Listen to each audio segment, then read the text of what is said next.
Just a quick reminder before we get into the lesson to download the hands-on lab exercises that accompany this complete CCNA course. I'll include the link in the description.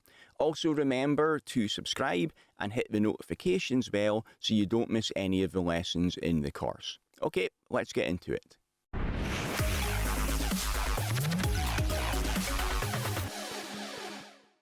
In this lecture, you'll see how to configure IPv6 link local addresses with a lab demo. The scenario that we have is we have an existing network which has already been configured with IPv4, and we're going to migrate that to a dual stack IPv4 and IPv6 network. Another engineer has already been tasked with configuring R2 and R3, and it's our job to configure R1. So let's go on there now. If I do a show IP interface brief, you can see we've already got the IPv4 addresses on there. If I ping 10.0.1.2, that's the IPv4 address over on R2, and that's just fine as well. If I do a show IPv6 interface brief, you can see that IPv6 is not being configured on here yet. So first thing I need to do is to enable IPv6 unicast routing, and then I'll configure my IPv6 addresses on the router. So let's check and see what I need to configure. On fast 2/0, it's 2001 db800. Actually, to make it easier, I will minimize my putty window so that I can see what the IP addresses are. It's pretty hard to remember them.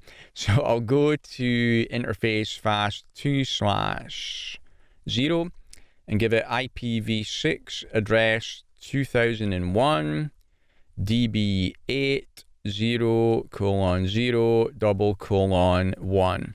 It's a /64 as standard, and on interface fast 0/0, its IPv6 address is 2001 db8:0:1:1/64. And I think these interfaces were no shut already because I had IPv4 already enabled on there. But let's do a no shut anyway, just to make sure. So I'll also do that on interface fast 2/0. And now I will do a show IPv6 interface brief. And you see that I do have my IPv6 addresses on there now. So there is the global unicast address that I just configured on fast 0/0 and the address on 2/0. And you can see that link local addresses have been automatically generated using EUI64 addresses. So as soon as I configure a global unicast address on the interface, it's enabled for IPv6, so it gets that link local address. But it's not very convenient or easy to remember an EUI64 address, so I will override this with a manually specified link local address. So I'll go back to global config, and on interface fast 0/0, I'll give it IPv6 address FE80:1 because this is R1. I don't need to specify the subnet mask length. I just say link local. It's always a /64. And also for fast 2/0, I'm going to hit the up arrow a couple of times, and I'm going to give it exactly the same link local address. That's fine because it's only locally significant on that particular interface. Okay, so that is my configuration done on there. Now let's check that R2 and R3 are already configured. So on R2, I'll do a show IPv6 interface brief. And I can see that that's being configured with the global unicast addresses, and the engineer there has given it link local address FE80:2 on both interfaces. And if I look on R3, I'll do a show IPv6 interface brief there.